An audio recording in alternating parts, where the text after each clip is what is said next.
Iron சத்து அதிகம் நிறைந்த கறிவேப்பில் பொடி செய்யலாமா? ஃபஸ்ட்டு 2 கையளவு கறிவேப்பில் தலையை நல்லா க்ளீன் பண்ணி வச்சுக்கோங்க. காரத்துக்கு 6 வரமிளகாய், அடுத்தது கடலைப்பருப்பு, உளுந்தம்பருப்பு, வரமல்லி 3மே 3 டேபிள் ஸ்பூன் சேர்த்திக்கோங்க. அடுத்தது சீரகம், மிளகு, கருப்பு எள்ளு 3மே ஒவ்வொரு டேபிள் ஸ்பூனுங்க. தேவையான அளவு பெருங்காயத்தூள், உப்பு சேர்த்திக்கலாங்க.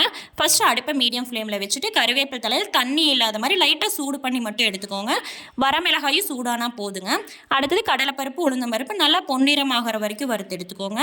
மல்லி, சீரகம், மிளகு 3மே லைட்டாக சூடாகி மணம் வர வரைக்கும் வறுத்து எடுத்துக்கோங்க. எள்ளு நீங்கள் லைட்டாக போட்டதையுமே வெடிக்குங்க, அப்போவே எடுத்துக்கலாம்.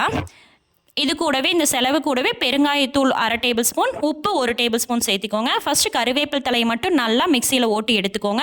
அடுத்து வரமிளகாயும் சேர்த்து அரைச்சிட்டு லாஸ்ட்டாக இந்த கடலைப்பருப்பு, உளுந்தம்பருப்புலாம் நம்ம வறுத்து வச்சுருக்கிறதெல்லாம் சேர்த்து நல்லா நைஸாக அரைச்சி எடுத்திங்கன்னா சூப்பரான கறிவேப்பில் பொடி ரெடிங்க. இட்லி, தோசை, சாதத்துக்கு சூப்பராக இருக்கும், நல்லாயிருக்கும்.